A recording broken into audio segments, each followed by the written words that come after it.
नमस्कार, मी अनिल उपाध्ये. शिवसिद्ध बातमीपत्रात आपलं स्वागत आहे. पाहूया आजची बातमी. नमस्कार, मी अनिल उपाध्ये. सध्या आपण आहोत तावड्यातील ते शिरोली या राष्ट्रीय महामार्गावर सागर ऑटोमोबाईलजवळ. दुपारी 1 वाजता आपण या जागेवरचं अपडेट घेतलं होतं आणि आता पूरस्थिती पूर्ण नियंत्रणात आहे.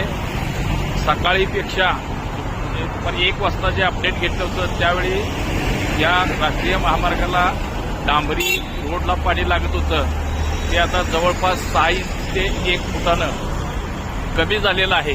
त्यामुळं रस्त्यावर पाणी येण्याचा धोका पूर्णपणे थांबलेला आहे.